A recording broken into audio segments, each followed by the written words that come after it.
While we have many witnesses with us in person, some will be appearing via video conference today, and I thank everyone for making the time to give evidence to this inquiry. Before we commence, I would like to make some brief comments about procedures for today's hearing. Today's hearing is being broadcast live via Parliament's website. A transcript of today's hearing will be placed on the committee's website when it becomes available. In accordance with the broadcasting guidelines, media representatives are reminded that they must take responsibility for what they publish about the committee's proceedings. The guidelines for the broadcast of proceedings are available from the Secretariat. While parliamentary privilege applies to witnesses giving evidence today, it does not apply to what witnesses say outside of their evidence at the hearing. I therefore urge witnesses to be careful about comments you may make to the media or to others after you complete your evidence. All witnesses have a right to procedural fairness according to the Procedural Fairness Resolution adopted by the House in 2018, and these rules have been provided to witnesses and are available from the Secretariat. If witnesses are unable to answer a question today and want more time to respond, they can take a question on notice. Written answers to questions taken on notice are to be provided within 21 days. If a witness wishes to hand up documents, they should do so through the committee staff. In terms of the audibility of the hearing today, I remind both committee members and witnesses to speak into the microphone, as we have a number of witnesses in person and via video conference. It may be helpful to identify who questions are directed to and who is speaking. For those with hearing difficulties who are present in the room today, please note that the room is fitted with induction loops compatible with hearing aid systems that have telecoil receivers. I now welcome our first witnesses. Could each witness, starting with Mr. Morgan, please state their name and position title and swear either an oath or affirmation. Shaughn Morgan, Chief Executive Officer, Dairy Connect. I swear that the evidence now about to be given by me shall be the truth, the whole truth, and nothing but the truth. So help me God. Thank you. And I think we have Mr. Graham Forbes via teleconference. It's Graham Forbes here. I swear that, take the oath there that, that's okay. Yep. Do you have the oath in front of you, Mr. Forbes? Yes, thank you. Thanks very much for the committee for having us being able to present here this morning. Dairy Connect is a industry membership body. Sorry, Mr. Forbes, you actually need to say the words of the oath before you can, before you launch into your opening statement. So you have the words in front of you? Sorry, I don't. Yeah, sorry. Okay, well, if you just want to repeat after me. So I swear that the evidence now about to be given by me. I swear that the evidence about to be given by me shall be the truth, the whole truth, and nothing but the truth, so help me God. Shall be the truth, nothing but the truth, so help me God. Thanks for that, Mr. Forbes. Do you want to just continue with your opening statement, and then I'll throw back to Mr. Morgan if he wants to add anything. Thank you. Well, thanks for having us here this morning, and we appreciate being able to present to the committee today.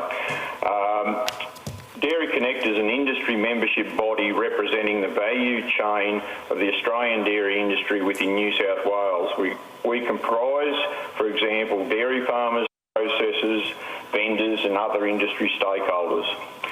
We also work cooperatively and collaboratively with other agricultural and dairy bodies such as New South Wales Farmers, Dairy New South Wales, Murray Dairy, Subtropical, etc., to ensure that the best outcome is obtained for the dairy industry in New South Wales specifically and in Australia in general.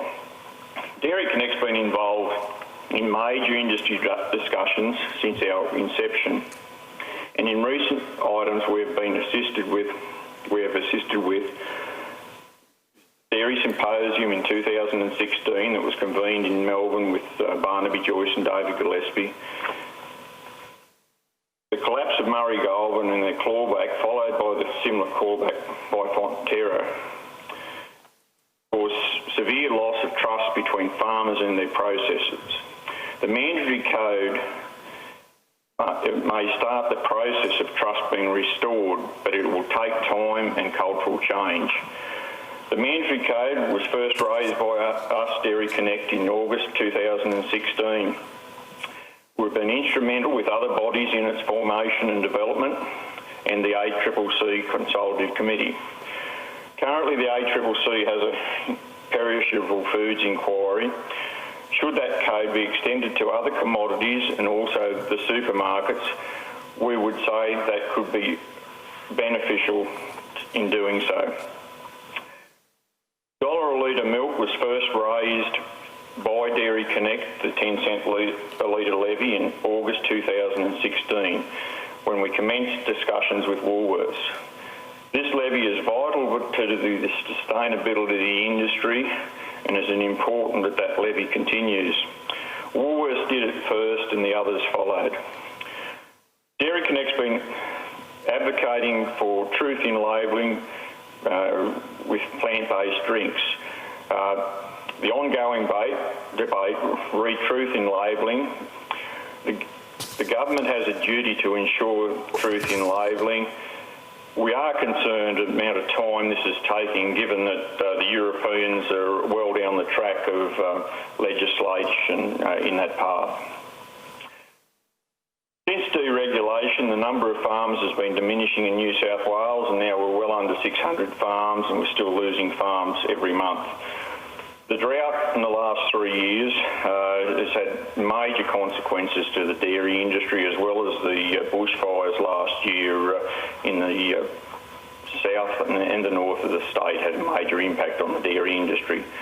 Fodder costs went through the roof. Energy costs continue to be uncontrolled and are continuing to be high. We're concerned of impacts within the energy industry, including the closure of coal-fired plants in the Hunter Valley.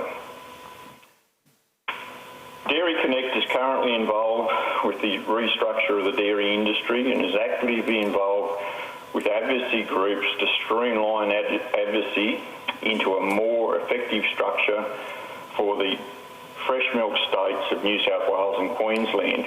And we have supported the concepts raised by the dairy plan process. New South Wales Dairy Advocate has not achieved the lofty aims that we had hoped for and had advocated for and lobbied for. It needs to be an independent of government and should be a statutory position with its own secretariat and not merely a business unit. A budget allocated to the role to undertake its tasks. It needs to bring together the value chain to achieve cultural change. The future needs to remain viable and sustainable can only be done by your support to government. Thanks. Thank you. Thank you. Mr. Forbes, that sounded like a pre-prepared statement. Would you be prepared to email that through to the committee secretariat, just enhance that, just so we can get your words exactly right for the record? Yes, I'll be able to do that. Thank you. Thank you. Mr. Mordaunt, would you like to add anything before we throw to questions? Thank you, Mr. Chairman. Look, I'll just be very brief. I just want to endorse the remarks of the president of the Dairy Connect Farmers Group, Graham Forbes, who made a number of statements. We'd also like to refer back to the submission that we've made, and obviously we continue to stand by those comments. I've also been given some information by Professor Ian Lane, who just asked me to raise, and this has not been in our submission, but he just asked us to raise about the increase in trade protectionist policy worldwide, but particularly as a consequence within the United States and the European Union. This follows a 30-plus years process of resistance to free trade. Further, there is uncertainty with the Chinese command economy, where policy can turn on or off trade. The only protection against this that makes sense for a sustainable export market is for farmers to receive a fair price for milk that reflects costs of production and a margin for some profit for milk sold for use within Australia. He went on to indicate to me that the banking needs to be more flexible. Farmers are disadvantaged against other nations in having limited options to borrow against livestock. This reduces effective equity position and makes expansion using borrowed capital more difficult. The practice of some banks to encourage borrowing using overdraft while continuing to pay principal and interest vastly disadvantages farmers and advantages banks. This situation requires discussion and possible monitoring of the banks. Thank you. Thank you, Mr. Chairman. We'll just throw to questions. I'll look across the room. Yeah, I'll go first. Thanks for your presence here, and can I just say at the opening, last time I was up at Graham Forbes' place, it didn't look too good, Graham. Just a quick question, what's it looking like today? We've seen a dramatic change in the season since last January, and we've had very favourable seasonal conditions. We've had a couple of goes at making silage and hay, and quite successfully so. And we're just busy now trying to sow some summer crops so that we can replenish our fodder reserves fully. But certainly we've seen in our part of the world a very nice recovery from what it was in the tragic situation that was unfolding in December and January last year. Yeah. Now, Graham, when I was up there, and I think I've had the same conversation with Shaughn, you're really concerned about the current state of the dairy industry, but more importantly for you, will it survive beyond the current generation? That there's a real risk with a number of factors at play that we may not have a dairy industry. Do you still have the same concerns? Yeah, look, one of the real concerns we have is that for farmers to be able to invest into the industry, that they've got to have confidence within the industry and to be giving long-term signals, particularly from the processors, to invest into the industry. And, it's very major inputs farmers have to do. Any new dairies is around $2 million investment just for the dairy facility alone. Farmers aren't getting that signal as yet longer term from those processors. Whilst milk prices have firmed up quite strongly in the last 12 months, farmers need that confidence from the processors and an industry overall direction that they're going to be able to invest with confidence and get satisfactory returns from the industry. At the moment, we're still seeing farmers continuing to do what they do or making decisions to exit the industry. Yeah. There's a lot of things at play there at once, so it's sort of quite a complex issue, really. Can I just, in your submission and in your opening comments again, Graham, you spoke about the government's current agricultural commissioner and how it's structured within the department. I gather from the submission and your opening comments, you're not happy with that arrangement. How do you see that arrangement? So the arrangement we took to the state election obviously hasn't been implemented. But if you want to improve the current situation or the current commissioner's role, what would need to happen? I think, as I alluded to in my opening comments, that we're looking for that position to be basically independent from government, and at the moment it's basically a statutory position within the DPI, and also, it needs to have its own, financial budget there that it can work with and have some flexibility, and it needs to be able to go out there and basically advocate for the industry independently. But Shaughn may like to lead on from that. Thanks, Graham. The fresh milk and dairy advocate that the government has appointed and has been in the role for a number of months now is not what we had been advocating for prior to the last state election. Indeed, we had been approaching both the government and the opposition in terms of how best that dairy could be represented within New South Wales at the current time. We advocated very strongly that it needed to be independent of government. We advocated very strongly that it should have its own budget. We advocated very strongly that we should be able to see it bring together the value chain and that they would be able to look at issues as a whole, with issues being addressed and solutions being found and advice being given to the government as a consequence. The current situation as it's now is more of an advisory committee, and that is actually being specified by the DPI themselves. That in itself is fine. But if we're looking at with the dairy industry at the current time, it is vitally necessary that there is someone or some entity that's able to provide independent advice to government based upon their recollections and information that they obtain from those within the dairy value chain. Niall Blair, when he was the then minister, indicated in his media release that he put out on 14 March 2019 that it was intended for the Dairy Advocate to, quote, establish and coordinate a fresh milk crisis task force with both industry and government to identify immediate and necessary actions for the sector, end quote. He did that because he realised that the industry was going through a very difficult stage because of drought, increasing fodder costs, skyrocketing energy, the necessity for the dairy farmer to try to find a farm gate price that was at least above the cost of production. Those circumstances haven't changed. We still are in that position within New South Wales. We as a fresh milk state are in an invidious position that if we're not able to sustain the industry into the future, then we will be in a position where we may be importing milk from overseas. And I can assure you that I do not believe that anyone would want to see that occur. If nothing else, COVID-19 has shown so clearly the importance of food security and the way that we've been able to ensure that we've been able to provide agricultural produce, fresh, nutritious milk in the case of dairy farmers, 24/7 in the supermarket for their customers, and we want to be able to continue to do so into the future. Graham mentioned that we're looking at trying to ensure that the fresh milk states of New South Wales and Queensland can find unity of purpose, and I believe that an advocate appointed and independent of government could be the conduit, should be the conduit, to ensure that such can be achieved. I'll leave my remarks there, Mr. Chairman.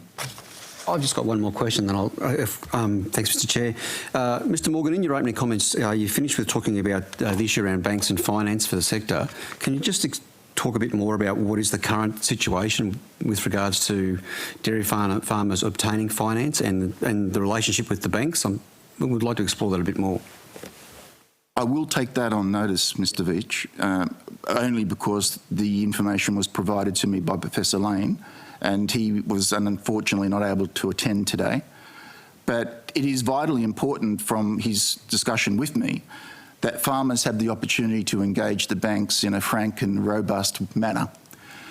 There is a situation similar to that of the processors, and this is not just related to dairy farmers. I think this can be extended to the farming sector generally, that banks are in a position of influence, and as such, in some instances, farmers need to take what is given rather than being able to negotiate appropriately. Having said that, I will go back and find further information. I will write to the chairman and provide that information. So if I can take that on notice, I'm happy to do so. Thank you.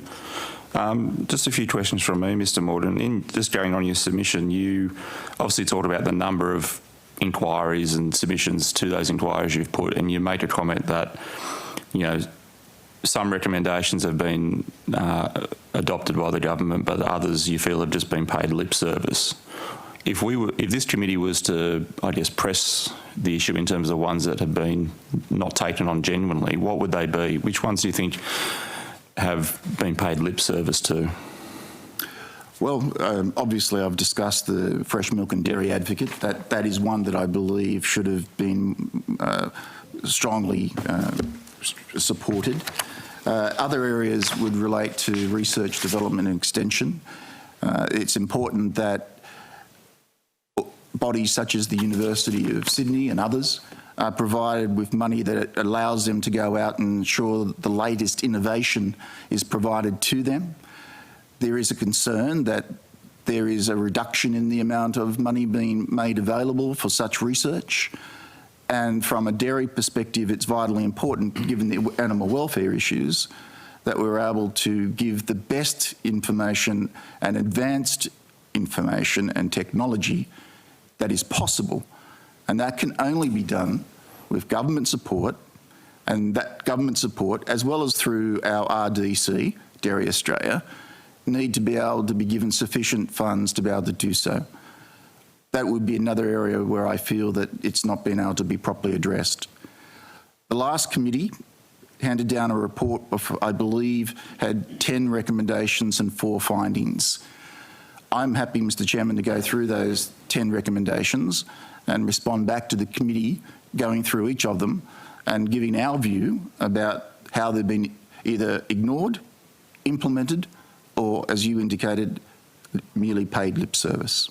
Which inquiry was that one? Was that the Legislative Council inquiry? Indeed, it was the one that was chaired by former member Mr Brown, and that was the one that was reported in December 2018, if my memory serves me correctly.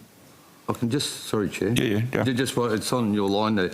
But you also mentioned here about the ACCC, right? The inquiry into the competitiveness of prices, trade practices and supply chain in the Australian dairy industry. It was reported back in 2018. Can you just let the committee know what the outcomes were and what the recommendations were and which ones were adopted and whether or not you feel that they're actually acting in a fair way to the dairy industry?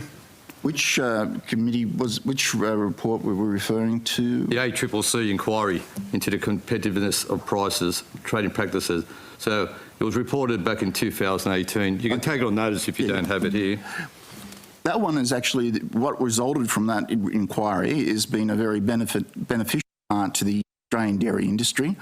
It recommended the implementation of a code, a mandatory dairy code, so to restore trust, balance and openness between the dairy farmer and their processor. And as a consequence of that recommendation, the federal government has, through their respective federal ministers for agriculture, Bridget McKenzie, David Littleproud, Barnaby Joyce, have slowly implemented it to where it is now. It is actually being implemented. It's now been in operation for 10 months. Is it helpful? It's extremely helpful. Having said that, it will take time for it to actually take effect. It will require a cultural change, as Graham mentioned in his opening statement, for the industry, and that does take time.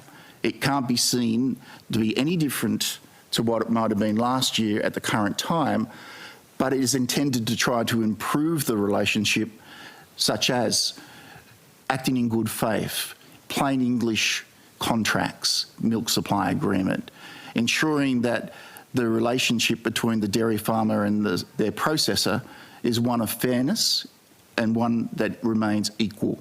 And that was something that had been lost as a consequence of the collapse of Murray Goulburn in 2016 and their decision to do clawback, money that had already been paid to dairy farmers, and then they were told they had to give it back to Murray Goulburn. Well, that caused enormous problems for their co-op members at the time, and that was followed by Fonterra. The mandatory code is intended to try to fix that issue, and indeed it provides you can no longer have respective step-downs, and that I think is extremely important. So as you can probably gather, Dairy Connect is strongly of the view that the mandatory dairy code still needs time to be bedded, but it is been greatly received by industry players, both farmers, processors, and indeed supermarkets. They also addressed the price of milk for the farmers. The ACCC that issue addressed has a slightly different view to what we would probably say is required for safeguarding the interests of dairy farmers. The ACCC, as in its name, is about competition and consumer. That's what I'm asking the question, yeah. They don't believe that the $1 a litre milk, for instance, was as detrimental as we considered it to be. Having said that, as Graham mentioned also, our discussions that commenced with Woolworths more than 18 months ago resulted in their decision by their board to remove $1 a litre milk and increase it by 10 cents. That had a perception issue that was extremely beneficial for the industry. It allowed them for the first time to see generic branded, home branded milk increase from a price that had been set in 2010 and hadn't been increased since then. As to how that could be sustainable in terms of a farm gate price and the value chain being able to be supported for both profit to the processor as well as profit to the supermarket. And we accept in a free market that you need to ensure profit down the whole value chain. The person that was being screwed the most farmer was the farmer. But I am also happy to take that question on notice, and there were other recommendations, but that was the main one, and that was the one that I think has the most benefit. And it was also intended with the dairy advocate, as was in the opposition paper, to be the conduit between New South Wales and the federal government to ensure the proper implementation of the mandatory dairy code in New South Wales. I also believe that the fresh milk and dairy advocate could have become a template for other states to have utilised in terms of representing, and I'm a dairy organisation, so I only really am interested in dairy farmers, the dairy industry. Regrettably, in my view, and that of Dairy Connect, that is not eventuated. So there's no defined agreement of a price the farmers get. So that still hasn't come to effect. The mandatory code only sets the minimum price. It's a price that the processor cannot go below. Oh, yeah. It does not, and it was never intended to, set a farm gate price. In a free market, that still is between the dairy farmer and their processor. And that is for negotiation between them, or in some instances, a collective bargaining group or other such type organisation. In some instances, the price that's being paid at the current time is fair. In other instances, it still is not above the cost of production. In times of drought and when you have to buy in fodder, yeah. So that's based not necessarily on geography, but on external conditions to the dairy farmer, whether it's water supply, whether it's drought, whether it's weather. That is part, but it is also about competition and the number of processes that a dairy farmer can actually... So it is based on geography as well, depending on where how many processes are in that region or lack of processes. Indeed, and we've seen that at the current time in northern New South Wales and Queensland in relation to the lion sale and what would occur there if, say, for instance, Saputo was to purchase it. Graham, would you like to add anything to that? Certainly, thank you, Shaughn. Yeah, look, certainly competition's been somewhat restricted. Whilst we have a number of players, we've seen a number of the processors not in the marketplace, and whilst it can be seen that there's quite a number of players there, if they're not actively in the marketplace, farmers don't have anywhere to go. And we saw, particularly with the holding up of the lion sale, we've seen some farmers caught up in that, getting quite a low milk price, and whilst there's other processors active, they're not prepared to take those farmers on, and it's quite a confusing situation because basically we are still very short of milk in New South Wales and Queensland to provide the fresh milk domestic market. So if we were to lose all of our... sorry, Chair, last question. If we were to lose all our farms, right, where would our milk come from? Overseas. Yeah. Our closest neighbour is New Zealand, and they do have a government-sponsored co-op called Fonterra, who have a subsidiary company in Australia. I'm not referring just to them, but that would be the situation.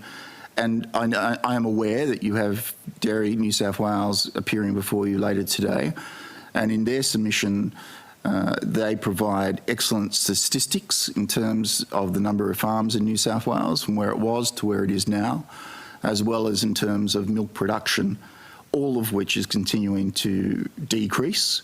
And as Graham was indicated, we're losing farmers monthly from New South Wales. One figure that I have, for instance, in 2005, we had over 1,000 registered farms in New South Wales. According to the Dairy New South Wales submission, we're now at 534 farms. Lost half of it.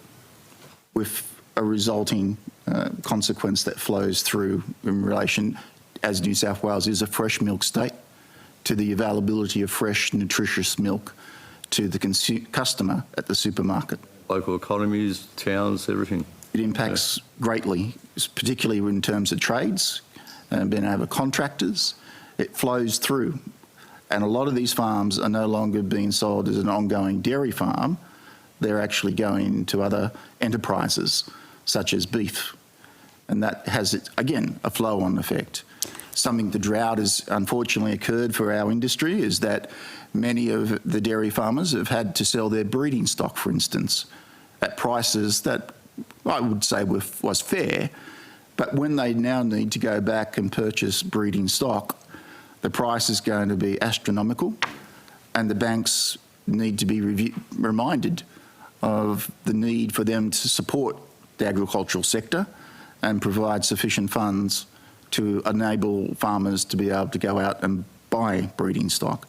And that may be partly what Professor Lane was referring to when he spoke with me. Thank you, Mr. Morgan. I have a quick follow-up from Ms Hurst, and I'll go to Mr Primrose. Thanks.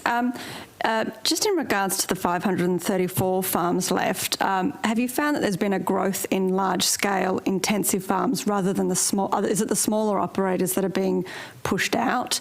And you also mentioned that a lot of farmers that were exiting the dairy industry were going on to beef production. Is there also a lot of farmers that are removing themselves from agriculture altogether? Graham, did you want to talk to that, or do you want me to start? No, I'll reply to that, thank you. Look, we've seen, it's been across the board exit of dairy farms, and not only have we seen small farms go out, but we've seen farms go out with up to 1,000 cows, and we have a couple of those farms that are up in that 1,000 cow numbers at the moment, that those farms are looking at exiting the industry or changing their position. We have seen one major freestall operation increase in the Central West, backed by the Perich and Moxie families as well as Chinese interests, but that's basically the only one that has increased significantly as a freestall operation. Thank you. And you don't really have any information about what they're actually moving out to? In some instances, they're just exiting and selling the farms to neighbours, other farmers who come in and don't wish to continue the dairy farming enterprise, and that's when it transfers over to another commodity area. In some instances, they're just growing fodder. But the problem that we have, and Graham mentioned that, is yes, the larger farms are continuing to be maintained, but the bulk of dairy farms in Australia have tended to be smaller, 300 cows, normally family-owned and generational, and it's those that we're beginning to lose. But as I mentioned, you have Dairy New South Wales coming before you later today, and they'll be able to give you further information in relation to the statistics, because their submission is very, very good in that regard. Rose? Yes, thank you to either witness. Just following up on your issue of price that you mentioned previously, on about halfway down page 9 in your submission, I'll just read out the first sentence. The recently proposed concept of a dairy floor price might be difficult to embed into a free market trade framework. I was wondering if you could just tell us and define what a dairy floor price was and who would set it. Graham?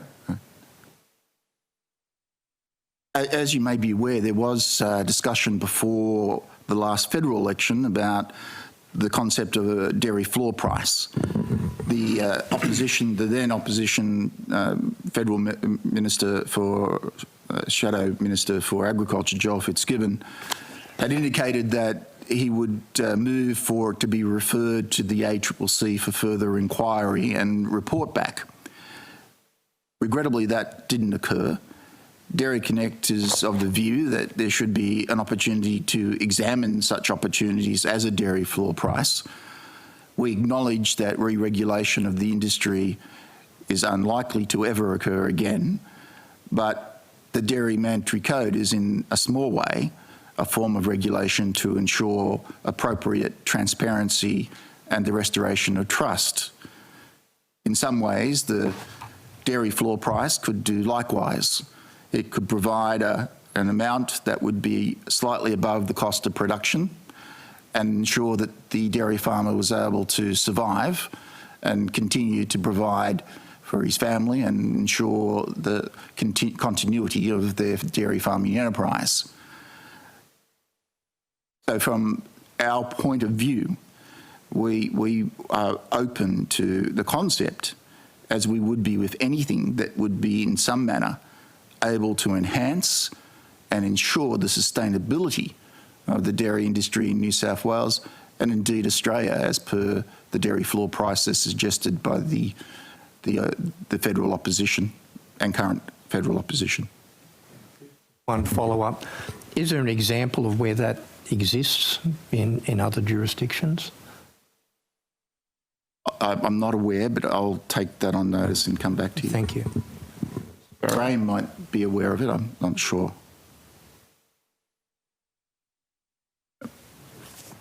Thank you, Mr. Chair. Sorry, yes, just Graham here. Look, I think in Canada certainly there's a price support system still operating there. Thank you. Thank you, Mr. Chair. Mr. Morgan, Mr. Forbes, it doesn't matter who answers the question. And excuse my ignorance because I only came onto this committee earlier this year and was not a part of the previous inquiry, but a bit like everything else, it's quite a complex issue. Just wanted to tie in from where Mr. Primrose left off. Obviously, we're talking about the dairy floor price, and then we have obviously the mandatory code. Now, that sets the minimum price, as per what you said in a previous answer, and then that can be disproportionate depending on external factors or geography factors about processes. So, in many areas, the setting the minimum price has worked, but not everywhere. Is that fair to say? Or assisted the industry? Graham? Thank you.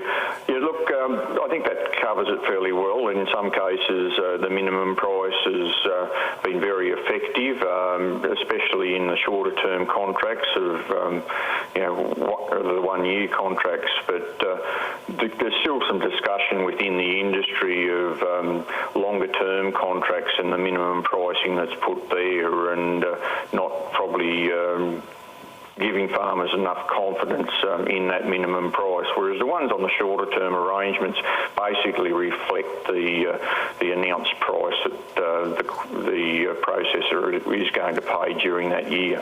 Thank you. Just to follow up, under the code, and I asked the question because I don't know, under the code, is there a mechanism or a trigger for the minimum price to be reviewed, or is there a time frame of when it's reviewed, or that? Because you discussed earlier that obviously the floor price or the farm gate price hadn't changed from 2010. So you obviously have a code now that sets a minimum price as some sort of benchmark for sustainability at some point in the industry. But is there a point or a trigger as to where when that's reviewed? Graham will answer, but just for clarity, that 2010 price was for home brand milk, which was imposed by Coles and Woolworths. Right, yep. It's not actually setting. Whilst Coles and Woolworths now do have a relationship with some dairy farmers for niche brands or their home brand, that was a different issue. I will just indicate that the code, whilst it indicates a minimum price must be provided for in milk supply agreements, that minimum price is still determined by each of the processors themselves. And they still, as they did this year, normally wait for each other to determine where that price might sit.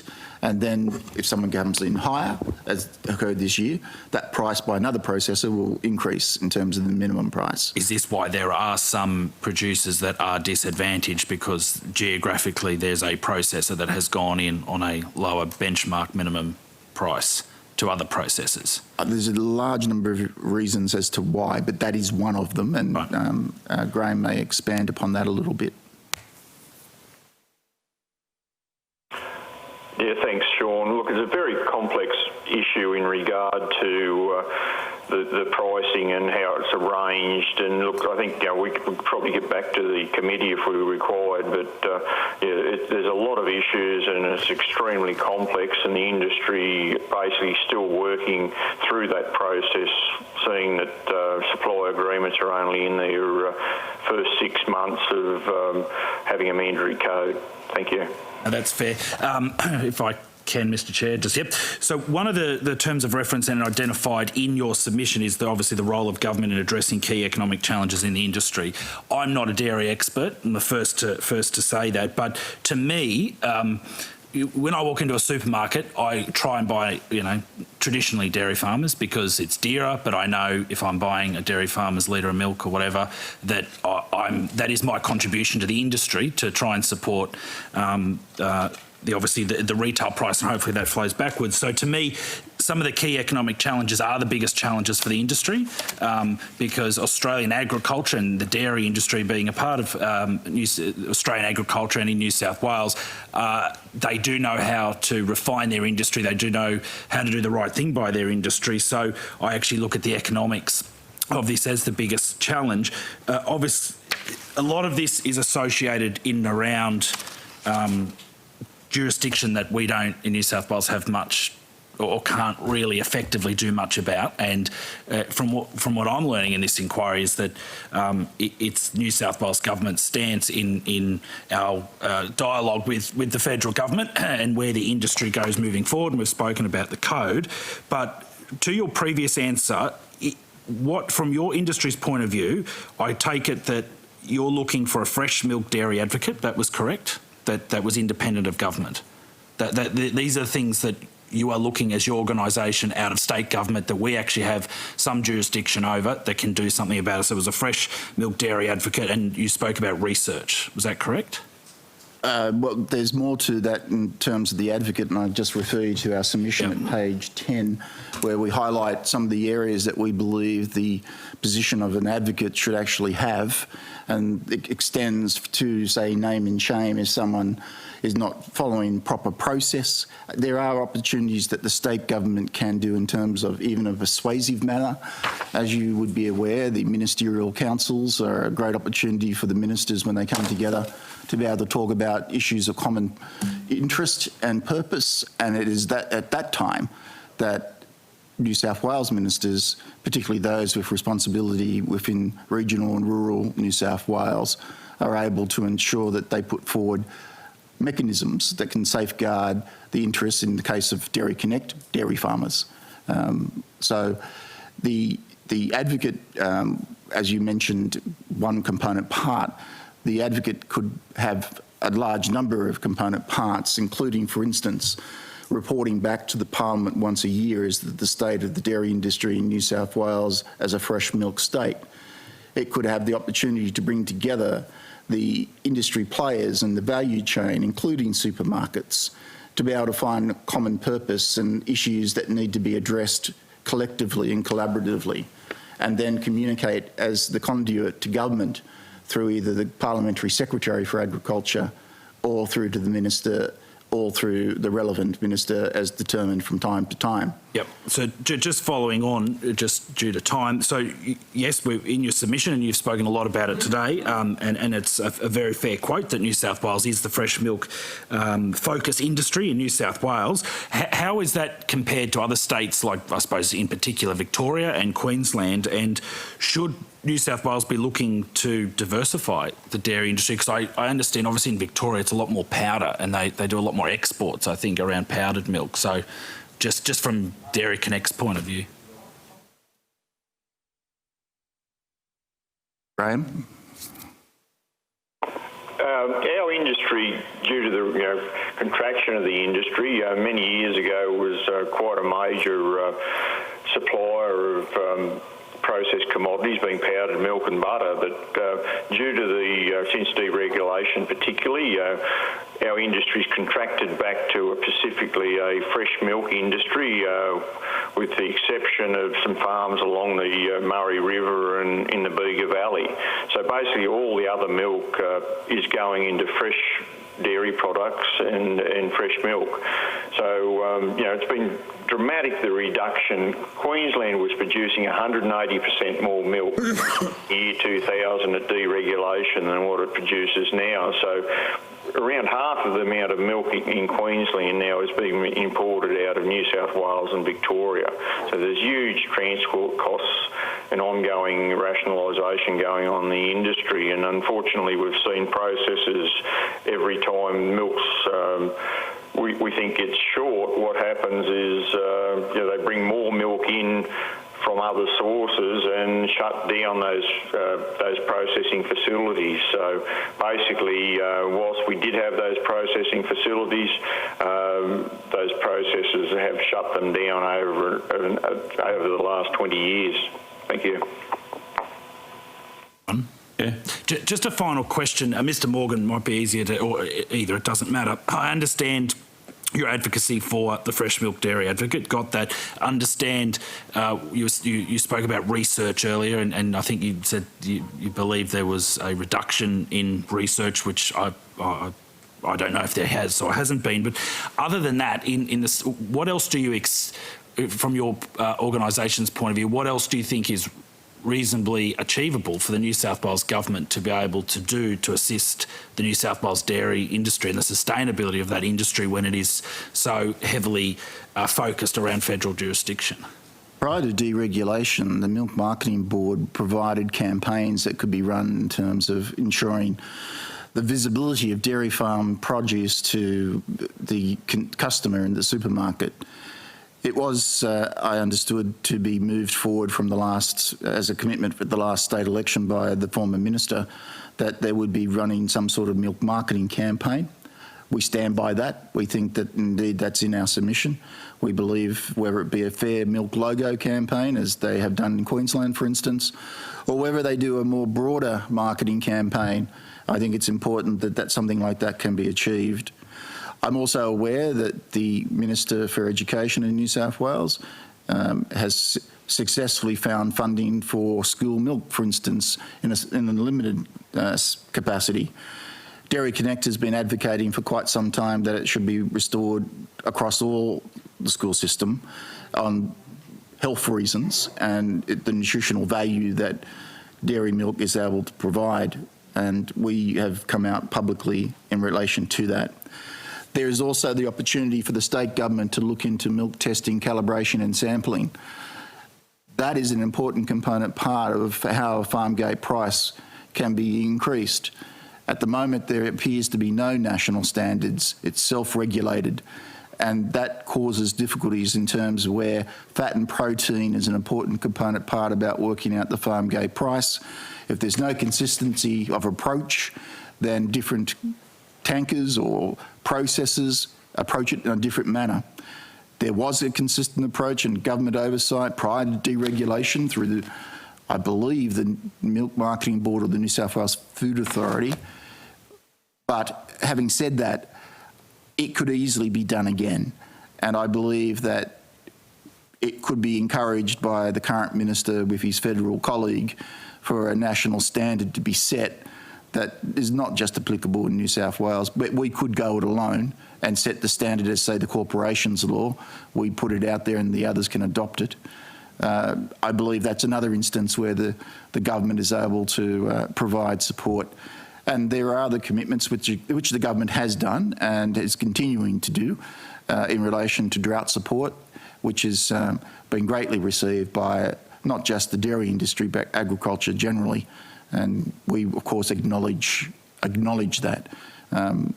That's an important part of what we have been advocating for with, say, New South Wales farmers and other advocacy groups over a long period of time, jointly or singularly. Graham, you might like to expand upon or add to some other parts of what I've spoken about. Oh, thanks, Shaughn. But, certainly we have strongly advocated for an improvement in the regulation of the testing facilities done by the processors, milk tankers in particular, and also we've been strong advocates of the school milk program. So, thank you. Just one final question from me before we call it. You talked about bringing the supermarkets into the code. How have they received that suggestion? Whilst I've not had discussions with the supermarkets, I think their response would be probably fairly obvious. They would be saying that the Food and Grocery Code, which the ACCC also have oversight of, is sufficient. We would go so far as to say that given the current ACCC inquiry into perishable foods, the opportunity to bring supermarkets into the mandatory dairy code is available to them, and it would be, I believe, in the interests of the industry if the ACCC was to recommend thus to the federal government when it reports back later this month. Cool. All right, well, that concludes our time with you, Mr. Morgan and Mr. Forbes. Thank you very much for your time. We probably could have dealt with another 45 minutes. But you have taken some questions on notice, so you will have 21 days to get back to us, and the committee secretariat will be in touch. So thank you once again, both. Thank you for your time. Thank you. Thank you. Thanks, Graham. Thank you, gentlemen. Thank you. All right. Did you want to Lunch. 12:45, yeah. Yes. Head out early just before the break because I've got something on. What to eat?